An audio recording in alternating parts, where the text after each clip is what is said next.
जय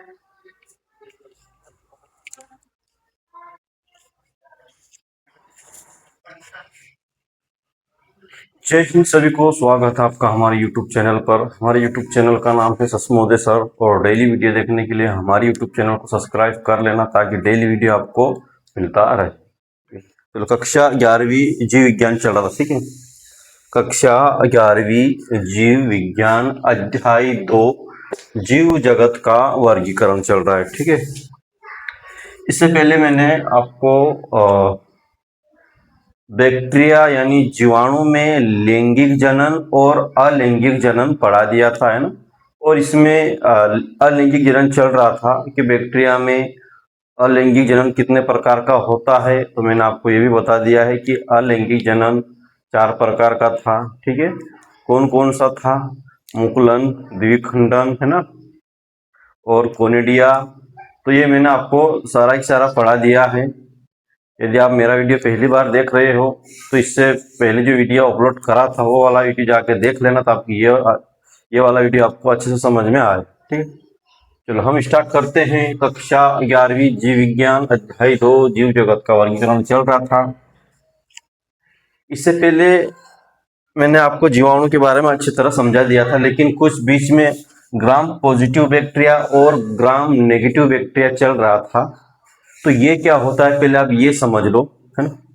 एक वैज्ञानिक थे, क्रिश्चियन ग्राम करके वैज्ञानिक थे ना।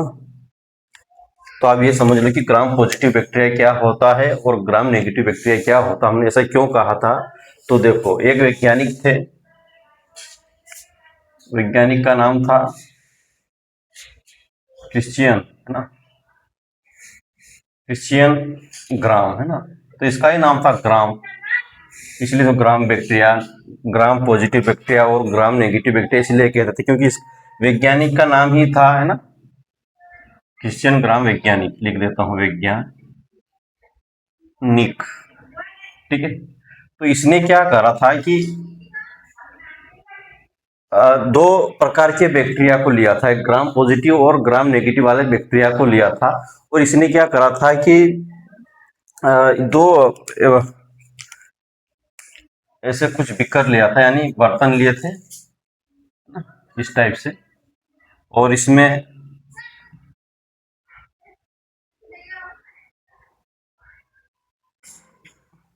ये इस तरह से, और इसमें कुछ अभिरंजक डाल दिया था। मान लो ये आपका ग्राम पॉजिटिव बैक्टीरिया, ठीक है, और ये ग्राम पॉजिटिव बैक्टीरिया, है ना, ग्राम, जैसे लिख देता हूं मैं, ग्राम, इसको बोलते हैं प्लस यानी पॉजिटिव बैक्टीरिया,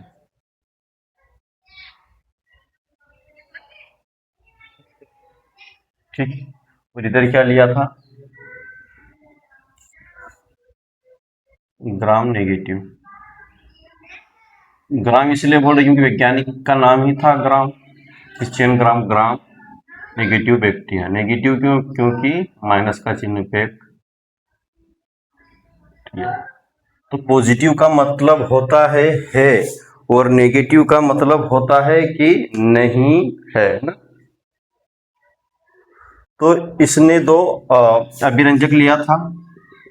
अभिरंजक यानी एक लिक्विड है, एक घोल है ना, ये इस तरह से। मान लो इस घोल को हम कहते हैं क्रिस्टल वॉयलेट लिया था, क्रिस्टल वॉयलेट, क्रिस्टल वॉयलेट अभिरंजक। अभिरंजक, अभिरंजक का मतलब होता है रंगने वाला, है ना, रंगने वाला, क्रिस्टल वॉयलेट। तो इसमें ग्राम पॉजिटिव बैक्टीरिया को डाला था इसने, और यहाँ पे ग्राम नेगेटिव बैक्टीरिया को डाला था। ये अभिरंजक है ना, ये क्या है? अभिरंजक है, ये आपको लिक्विड अभिरंजक, दोनों में एक जैसा लिक्विड डाला था, ठीक है। क्रिस्टल वॉयलेट लिक्विड डाला और उस लिक्विड के अंतर्गत दोनों बैक्टीरिया को डाल के देखा, अलग अलग प्रकार के बैक्टीरिया को डाल के देखा। और इसके बाद इसको अभिरंजक ऑयलेट, क्रिस्टल ऑयलेट में से दोनों को निकाल के आयोडीन और अल्कोहल और जल से अच्छे से धो दिया। धोने के बाद में देखा कि ग्राम पॉजिटिव बैक्टीरिया जो है वो उस पे रंग चढ़ गया और इस पे रंग नहीं चढ़ा, ये पूरा साफ हो गया। समझ में आया आपको? किससे धोया फिर इसको? ये बैक्टीरिया क्या है? अभिरंजित हो गया यानी रंग गया। तो इसको फर्स्ट नाम देता हूं, इसको सेकंड। तो पहला बैक्टीरिया जो था, ग्राम पॉजिटिव बैक्टीरिया जो था, ग्राम पॉजिटिव बैक्टीरिया अभिरंजित हो गया। अभिरंजित या रंगीन हो गया। क्यों हो गया? क्योंकि वो आगे देखें, क्योंकि इसकी ग्राम पॉजिटिव बैक्टीरिया की जो कोशिका भित्ति थी वो सिंगल थी और मोटी थी। समझ में आया आपको? और ये नहीं रंगा। इसको जब दोनों को जल से धोया, यहाँ पे मैं लिख देता हूँ,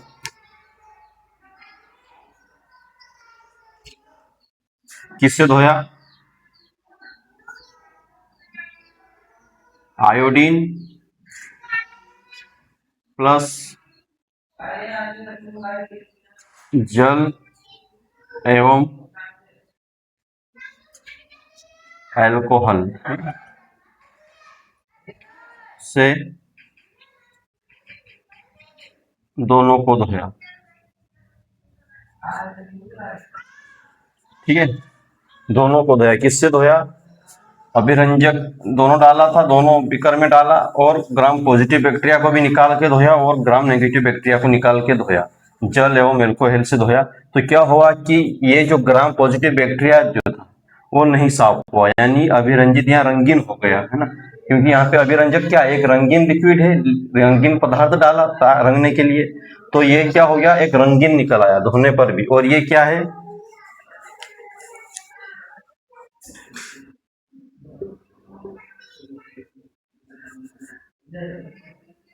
नेगेटिव बैक्टीरिया क्या हुआ? नेगेटिव बैक्टीरिया जो है नहीं रंगा। ठीक है, आपको समझ में आया? दोनों बैक्टीरिया को एक बीकर में डाला, उस बीकर में क्या था, अभिरंजक घोल था, यानी क्रिस्टल ऑयलेट था जो रंगने वाला पदार्थ डाला, और दोनों प्रकार के बैक्टीरिया को डाला, और फिर उसको निकाल के आयोडीन या जल एवं एल्कोहल से दोनों को धोया। धोने पे क्या हुआ, ग्राम पॉजिटिव बैक्टीरिया जो था रंगीन हो गया, और ये बैक्टीरिया साफ हो गया, पूरा धुल गया, यानी रंगीन नहीं हुआ, इस पे रंग नहीं चढ़ा। ठीक है, तो ये था, तो इसलिए इसने नाम दे दिया कि जो बैक्टीरिया जिस पे रंग चढ़ जाए उसको ग्राम पॉजिटिव बोला, और जिसको रंगा नहीं जा सकता उसको ग्राम नेगेटिव बैक्टीरिया कहा गया। ना, मैं एक छोटा सा प्रैक्टिकली आपको बताने की कोशिश कर रहा हूँ कि जो बैक्टीरिया रंग जाता है उससे ग्राम पॉजिटिव, जो जिस बैक्टीरिया को हम रंगा नहीं जा सकता उसको नेगेटिव कहते हैं। ठीक है, तो आपको इतना समझ में आया। और इनका एक कारण क्या था कि ग्राम पॉजिटिव बैक्टीरिया जो था, ग्राम पॉजिटिव बैक्टीरिया जो है ये क्या है कि इस पे सिर्फ एक सिंगल परत होती है ना, मोटी होती है, सिंगल होती है। और ग्राम नेगेटिव बैक्टीरिया में क्या होता है कि डबल परत होती है, एक पतली परत होती है, डबल होती लेकिन पतली होती है। ठीक है, तो आपको ये भी याद होना चाहिए कि ये रंगने का एक कारण भी है, क्योंकि इनमें जो है ग्राम पॉजिटिव बैक्टीरिया सिंगल परत का होता है, सिंगल परत होती है, मोटी होती है, जो कि पेप्टिडोग्लाइकेन की बनी होती है। तो मैं मिटा के आगे लिखवा देता हूँ आपको, है ना, ताकि आपको अच्छे समझ में आ जाए। ये इतना मिटा देता हूँ, फिर इसके नीचे लिखता हूँ कि ग्राम पॉजिटिव बैक्टीरिया की कोशिका भित्ति कैसी होती है, मोटी होती, सिंगल होती है ना, और किसकी बनी होती है, पेप्टिडोग्लाइकेन की बनी होती है। ठीक है, और ग्राम नेगेटिव बैक्टीरिया की जो कोशिका भित्ति जो होती है डबल होती है।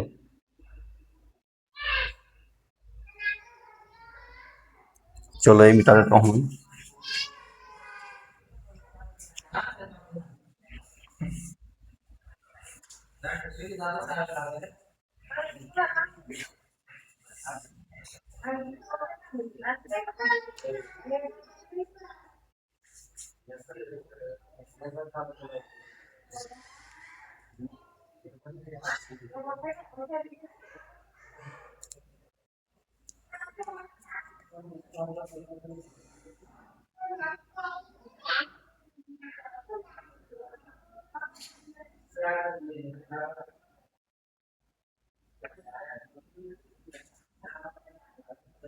ग्राम पॉजिटिव बैक्टीरिया की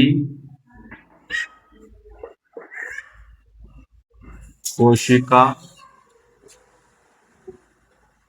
भित्ति सिंगल एवं मोटी होती है।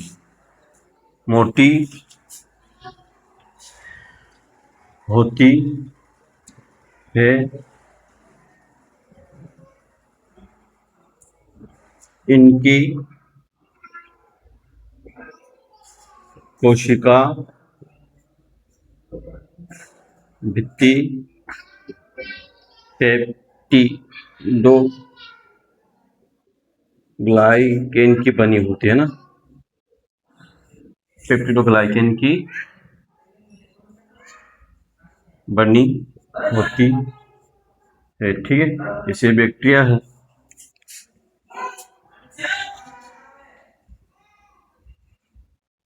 इस टाइप से सिंगल होती है। ठीक है, तो ये क्या सिंगल परत है, मोटी है, मोटी परत है। और किसकी बनी होती है? पेप्टिडोग्लाइकेन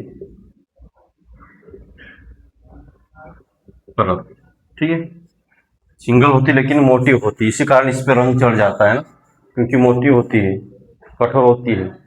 और जो ग्राम नेगेटिव बैक्टीरिया की जो दो परत होती है लेकिन पतली पतली होती है, तो वो क्या है, उसमें छेद पड़ जाते हैं ना। ग्राम नेगेटिव बैक्टीरिया जब अभिरंजक में डाला था ना, घोल, उस घोल में, रंगने वाले घोल में डाला था नेगेटिव बैक्टीरिया को, तो उसकी कोशिका भित्ति क्या होती है कि घुल जाती है ना, वसा में, यानी उस छोटे छोटे छेद पड़ गए थे उस ग्राम नेगेटिव बैक्टीरिया में, इसी कारण वो रंग नहीं चढ़ा था उसमें, क्योंकि पतली होती है। ठीक है, तो हम ग्राम नेगेटिव बैक्टीरिया के भी लिख देता हूं मैं।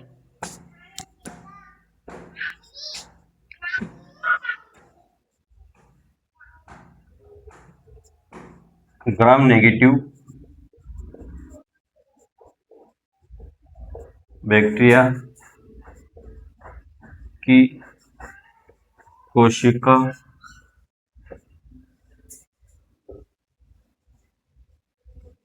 भित्ति दो पतली परत होती है। ठीक है, तो ग्राम नेगेटिव बैक्टीरिया की कितनी परत होती है? दो परत होती है, और एक बाहरी होती है और एक, जैसे दो परत होती है, एक होती है बाहरी परत, बाहरी परत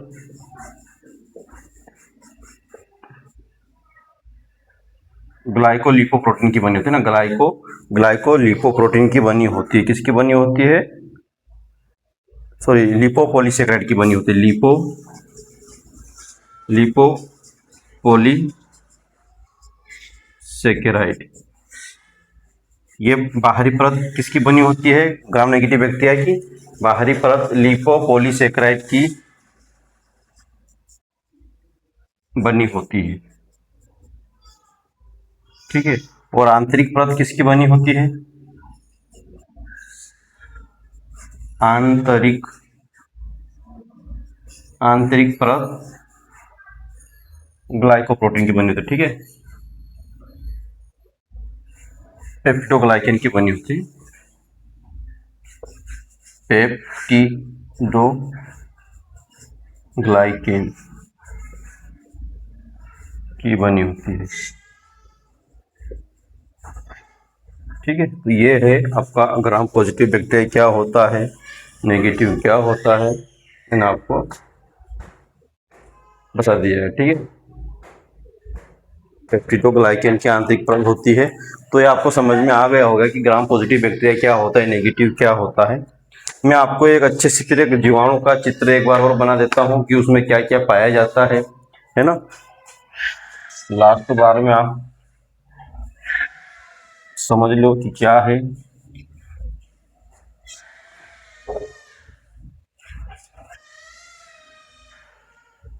और जीवाणु में क्या क्या पाया जाता है, ये देख लेते हैं।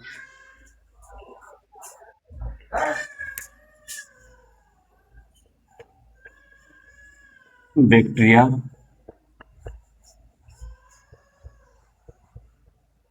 की संरचना, ठीक है।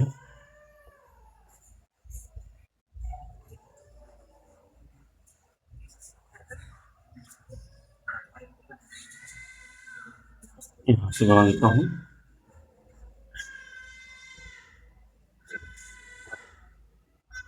ये बैक्टीरिया समझो, ठीक है।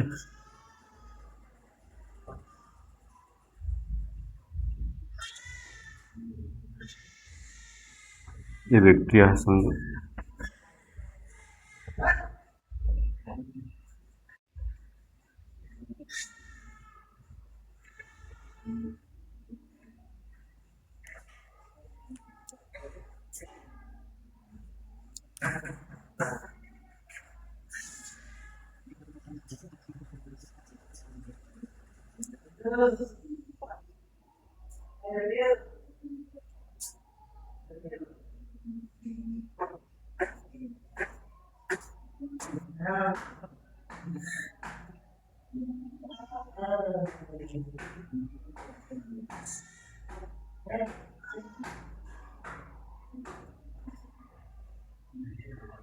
ये बैक्टीरिया है ना। और मैंने आपको बता दिया था कि बैक्टीरिया में ऊपर बाहरी ऊपर कोशिका भित्ति में क्या क्या बाहर क्या क्या पाया जाता है, तो आपको पता ही है। ये सेक्स पिलाई था, ठीक है। फिर आपको जैसे इस तरह से था, है ना। फिर ये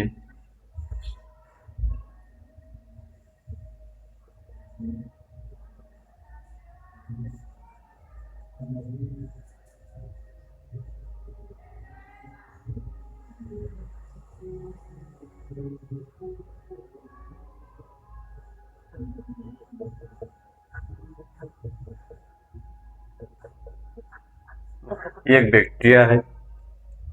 तो मैं यहाँ पे लिख देता हूँ, इसको क्या बोलते हैं, सेक्स पिलाई, है ना। सेक्स पिलाई बोलते हैं इसको।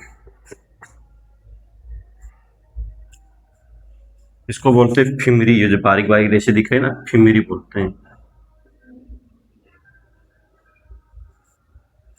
फिमरी बोलते हैं।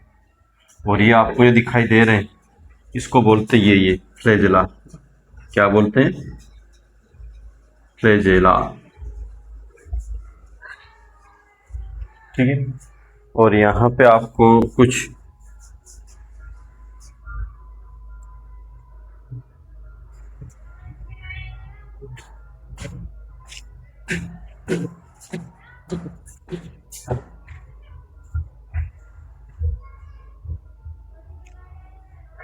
किस तरह पाई जाती है।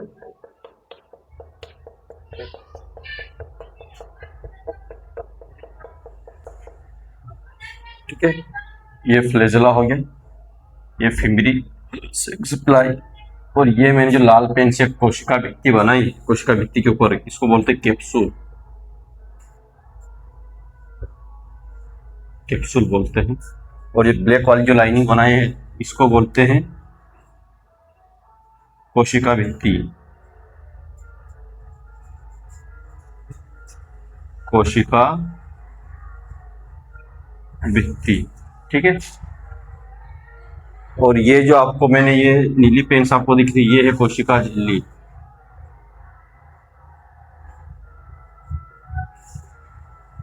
कोशिका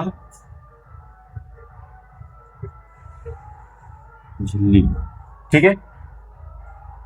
और इसको बोलते हैं मीसोसोम। Mesosome, mesosome. और ये है मुख्य डीएनए, ये क्या है? मुख्य डीएनए। द्विकुंडलित होते हैं ना, ऐसा कुंडलित होते हैं ये ऐसे। और ये है प्लाज्मिड, एक्स्ट्रा डीएनए, प्लाज्मिड, ठीक है। और ये आपको दाने जैसे दिख रहे हैं, इसको बोलते हैं कोशिका द्रव्य, कोशिका द्रव्य। और यहाँ पे कुछ इस तरह से आपको मिल जाएंगे, इसको बोलते हैं रिक्तिका।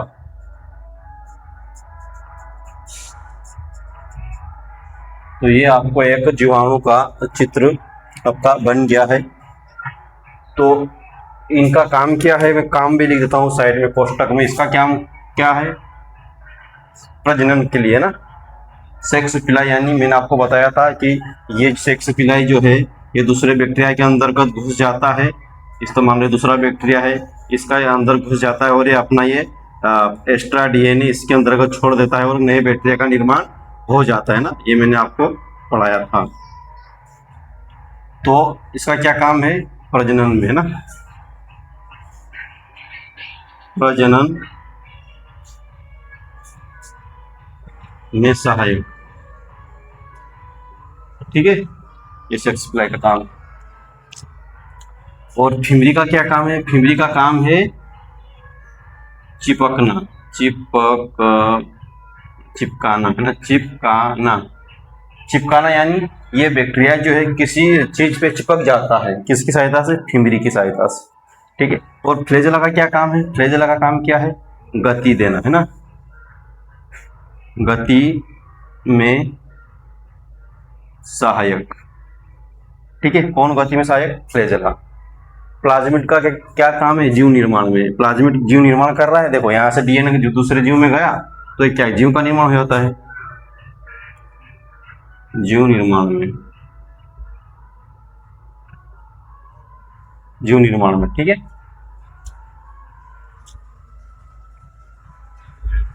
और कोशिका झिल्ली क्या है? एक आकार प्रदान दे रही है।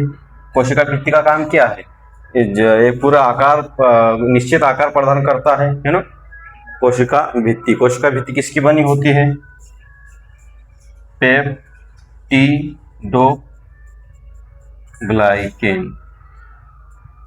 है ना। रिक्तिका क्या काम? इसमें द्रव भरा रहता है ना, द्रव भरा रहता है इसमें, किसमें? रिक्तिका में।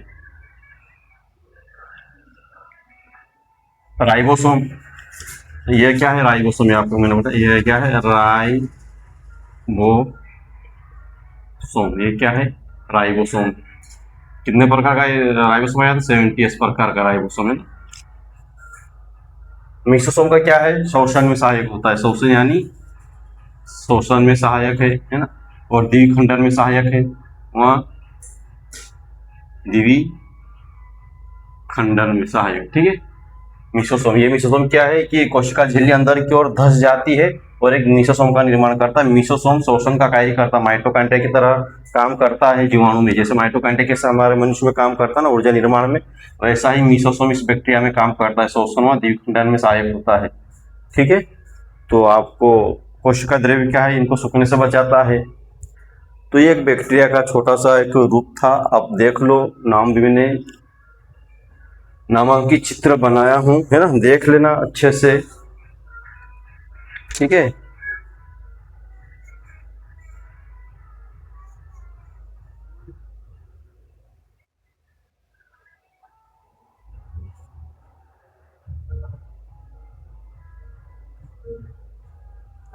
चलो अब हम आगे बढ़ते हैं।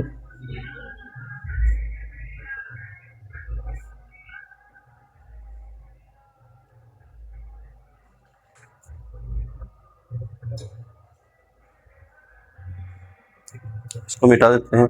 इस बैक्टीरिया का उपयोग क्या है ये देखता है ना, बैक्टीरिया का उपयोग क्या है ये देख लेते हैं, ताकि आपको बैक्टीरिया की एंडिंग होने में तो देख लेते हैं कि इसका उपयोग किस किस में किया जाता है ना, किस में नहीं किया जाता है, तो ये देख लेते हैं। इसको मिटा रहा हूँ।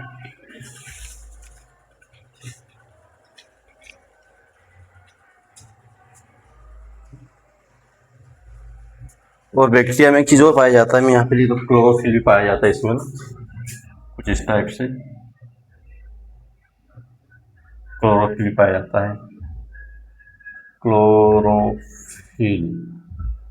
ठीक है, चलो इसको मिटा देता हूँ मैं। अब बैक्टीरिया का उपयोग कहाँ कहाँ किया जाता है ये देख लेते हैं।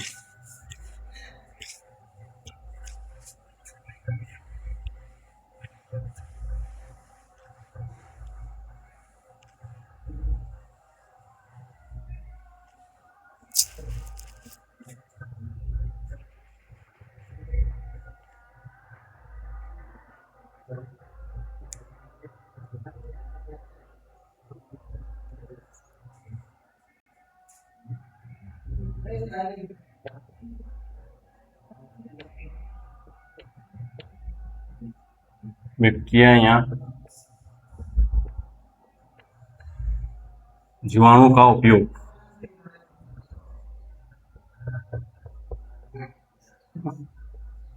जीवाणु का उपयोग कहाँ कहाँ किया जाता है। सबसे पहले तो यही बात आती है कि नाइट्रोजन स्थिरीकरण में बैक्टीरिया का अहम योगदान होता है ना। नाइट्रोजन स्थिरीकरण में, ठीक है, नाइट्रोजन स्थिरीकरण में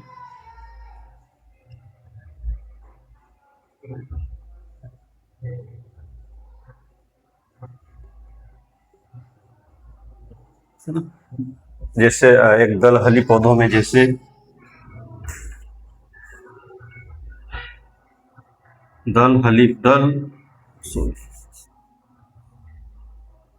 दलहली पौधों में जैसे दलहली पौधों में कैसे, जैसे दलहली यानी दाल वाले पौधे, जैसे मूंग है ना, मूंग की जड़ में, ये भी लेता हूँ कि दलहली पौधों के जड़ों में, ठीक है, जड़ों में राइजोबियम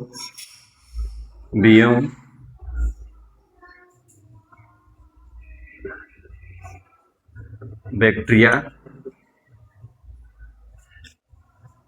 पौधों के जड़ों में लिया था यहाँ पे, जड़ों में राइजोबियम बैक्टीरिया नाइट्रोजन यानी नाइट्रोजन का स्थिरीकरण करता है ना। ये मैंने समझा दिया था आपको पहले अच्छे से ना, फिर मैंने एक बार लिखवा दिया हूँ। नहीं, क्या करता है कि राइजोबियम बैक्टीरिया जो होता है दलहली पौधों में पाया जाता है, उनकी जड़ों के गांठ में पाया जाता है ना। अब ये यहाँ पे क्या कर रहा है, तो ये राइजोबियम बैक्टीरिया जो होता है दलहली यानी मूंगफली के पौधों के जड़ों में गांठ जैसे आपको संरचना मिलती है ना, जैसे जड़ है ये दलहली पौधा, तो यहाँ पे इस गांठ ऐसी पाई जाती है। तो इस गांठ के अंदर ये राइजोबियम यानी बैक्टीरिया पाया जाता है। ये वहाँ पे क्या करता है, नाइट्रोजन स्थिरीकरण करता है, नाइट्रोजन को स्थिर रखता है, यानी नाइट्रोजन नष्ट नहीं होने देता। कैसे, जैसे ये राइजोबियम बैक्टीरिया जो है उनकी गांठ के अंदर पाया जाता है, और वहाँ पे क्या करता है कि इस नाइट्रोजन को, हवा से ये नाइट्रोजन होता है, इस नाइट्रोजन को अमोनिया यानी यूरिया में बदल देता है, और वो यूरिया जो है इन पौधों के लिए लाभदायक होता है। यानी नाइट्रोजन को हवा से लिया और उस हवा से उस नाइट्रोजन को अमोनिया यानी यूरिया में बदल दिया, और वो यूरिया जो है पौधों को दे दिया जाता है ना, किसके द्वारा, राइजोबियम बैक्टीरिया के द्वारा। तो और उन बैक्टीरिया को पौधे क्या देते हैं, पोषण देते हैं, रहने के लिए स्थान दे देते हैं, तो आपस में मिलजुल के रह रहे हैं, है ना। तो राइजोबियम बैक्टीरिया जो होता है दलहली पौधों के जड़ों में पाया जाता है, और वहाँ पे नाइट्रोजन का स्थिरीकरण करता है। कैसे करता है कि हवा से नाइट्रोजन लिया और उस नाइट्रोजन को किसमें बदल दिया, अमोनिया यूरिया में बदल दिया, और वो यूरिया किसको दे दिया, पौधों को दे दिया जिस जड़ में रह रहा है। और पौधे उनको क्या दे रहा है, जीवाणु को रहने के लिए आवास यानी रहने के लिए स्थान दे रहा है, तो मिलजुल के ये रहते हैं। तो इसलिए बैक्टीरिया जो होता है, राइजोबियम एक बैक्टीरिया जो होता है, ये जो है नाइट्रोजन स्थिरीकरण में सहायक होता है। यानी हम कह सकते हैं कि बैक्टीरिया जो होता है नाइट्रोजन स्थिरीकरण में सहायक होते हैं। ठीक है, चलो अब अगला देखते हैं हम। एक और होता है रूबस बैक्टीरिया भी होता है, ऐसे बहुत उदाहरण है। रूबस जीवाणु या बैक्टीरिया, रूबस जीवाणु ये फ्रेंकिया फ्रेंकिया पादप के जड़ों में पाया जाता है। ठीक है, ये भी क्या कर रहा है, नाइट्रोजन का स्थिरीकरण कर रहा है। ठीक है, तो रूबस जीवाणु जो होता है ये फ्रेंकिया पादप जड़ों में पाया जाता है और नाइट्रोजन स्थिरीकरण का काम करता है। ठीक है, अब हम देखते हैं एक होता है लैक्टोबैसिलस बैक्टीरिया। ये क्या करता है कि दूध को दही में बदल देता है। चलो मैं इसको मिटाता हूँ। नाइट्रोजन स्थिरीकरण चल रहा है, नाइट्रोजन स्थिरीकरण में बैक्टीरिया का बहुत योगदान होता है। क्यों होता, अभी आपने देखा कि जड़ों में रह के नाइट्रोजन को स्थिरीकरण कर रहा है, यानी स्थिर रख रहा है। कैसे, जैसे जड़ में पाया जाता है तो वो नाइट्रोजन को यूरिया में बदल देता है, वो फिर वो पौधे को देता है, पौधा उस नाइट्रोजन को कहाँ ले जाता है, पत्ती में ले जाता है, पत्ती तक चला जाता है, फल में चला जाता है, फिर उस पत्ती फल को जानवर खाते हैं। ठीक है, जानवर खाते हैं, फिर वो जानवर की मृत्यु होती है, तो फिर वहां से फिर वो जो नाइट्रोजन जो उसको लिया था, पौधों ने जो नाइट्रोजन लिया था, वो नाइट्रोजन वापस वो मरने के, उस जीव के मरने के बाद वो नाइट्रोजन वापस जीवाणु के द्वारा अपघटित कर लिया जाता है। फिर वापस वही क्रिया चलती रहती है। तो क्या है, चक्र चलता रहता है ना। जैसे नाइट्रोजन का निर्माण हुआ पौधों के जड़ों में, किसने करा, जीवाणु ने करा, नाइट्रोजन को यूरिया में बदला, फिर उस यूरिया को फल पत्ती में चला गया है ना नाइट्रोजन, फिर उस फल पत्ती को बकरी खाएगा तो उसमें क्या पाया जाएगा, यूरिया होगा। तो वापस उस यूरिया को जब जीव की मृत्यु होगी तो उसके शरीर से वापस वो यूरिया किसमें बदल जाएगा, नाइट्रोजन में बदल जाएगा, है ना। फिर उस नाइट्रोजन का उपयोग फिर वैसा ही ये चक्र चलता रहता है, इसलिए इसको बोलते हैं नाइट्रोजन स्थिरीकरण। ठीक है, चलो एक और होता है लैक्टोबैसिलस बैक्टीरिया।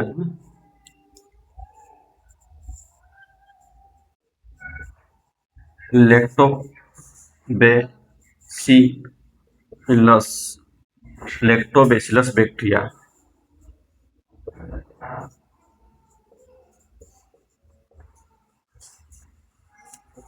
ये ये बैक्टीरिया क्या करता है, ये बैक्टीरिया दूध को दही में बदलता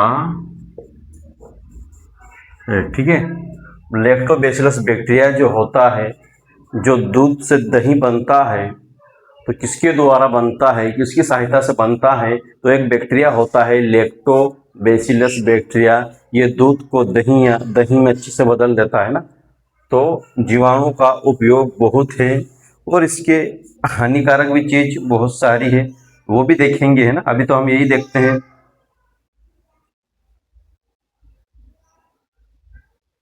एक होता है बेसिलस वल्ग्यूरिस बैक्टीरिया, ना कौन सा बैक्टीरिया होता है, बेसिलस वल्ग्यूरिस बैक्टीरिया। इसको मिटा देता हूं, बेसिलस वल्ग्यूरिस बैक्टीरिया। तीसरा क्या है,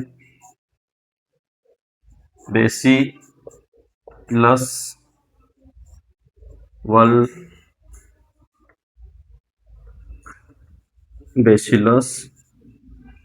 वल्ग्यूरिस बैक्टीरिया।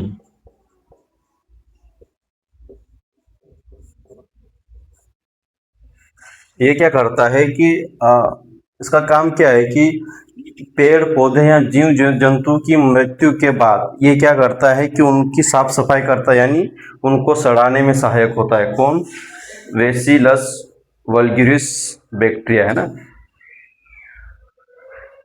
एक और होता है, वहां इसको ये बोलते हैं कि वहां इसको दो बैक्टीरिया,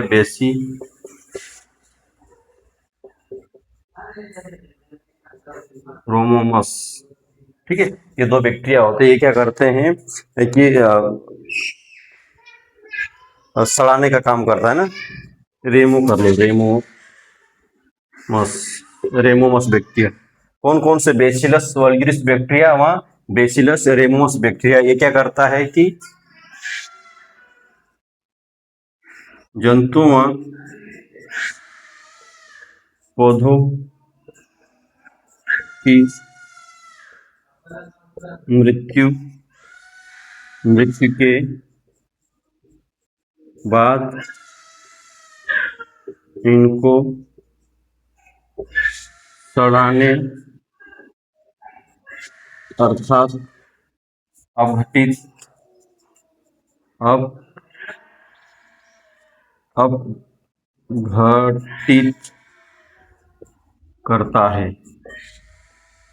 या साफ सफाई करता है। कौन से bacteria? Bacillus vulgaris bacteria. Bacillus vulgaris bacteria. कौन सा बैक्टीरिया? Bacillus vulgaris bacteria. और एक और कौन? Bacillus ramosus bacteria. ये दोनों बैक्टीरिया क्या करता है कि जैसे मनुष्य या जीव जंतु की मृत्यु हो जाती है तो फिर तो वैसा ही पड़ा रहेगा, तो उनको सड़ाने यानी धीरे धीरे खत्म करने का काम कौन से बैक्टीरिया करते हैं? ये वाले, जिसको बोलते हैं अपघटित कर देते हैं। ठीक है, तो ये जीवाणु का उपयोग है। एक और आता है एसिटोबैक्टर। एसिटोबैक्टर बैक्टीरिया है ना, एसिटो, इसको मैं मिटा देता हूँ पहले। इसके हमें हम क्या पढ़ रहे हैं? बैक्टीरिया जीवाणु का उपयोग है ना, यानी लाभ भी लिख सकता हूँ इसको, क्या क्या लाभ होता है। ठीक है, तो एक और आता है बैक्टीरिया का नाम है एसिटोबैक्टर, है ना, एसिटोबैक्टर। Acetobacter, Acetobacter, Acetobacter.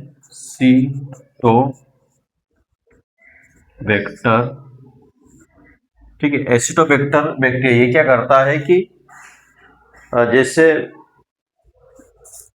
मान लो कोई आपने सिरका सिरका देखा है जो नूडल में डलता है ना, खट्टी चटनी, उसको बनाने में एसिटोबैक्टर जीवाणु का उपयोग किया जाता है ना। नूडल आपने देखा होगा, जो सिरका बोलते हैं इसको, सिरका यानी खट्टा होता है ना,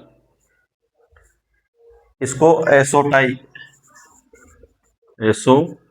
का दान। ठीक है, एसिटोबैक्टर एसोटाई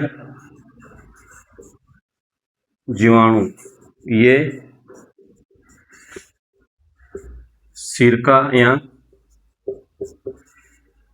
एसिटिक अम्ल के निर्माण में सहायक होता है। ठीक है, तो बहुत सारे उपयोग है बैक्टीरिया के, जो मैंने मेन है मैंने आपको लिखवा दिया है ना। एसिटोबैक्टर एसोटाई जीवाणु ये सिरका या एसिटिक अम्ल के निर्माण में सहायक होता है, सिरका यानी खट्टा मीठा चटनी बनाने में। तो ये आपके उपयोग हो गए हैं। एक बैक्टीरिया का नाम और लिख लो, जो भोजन को सड़ाने वाला बैक्टीरिया होता है ना, खत्म करने, वही वाला आ जाएगा, है ना। एक और होता है क्लोस्ट्रोडियम। क्लोस्ट्रोडियम है ना, कौन सा? क्लोस्ट्रोडियम।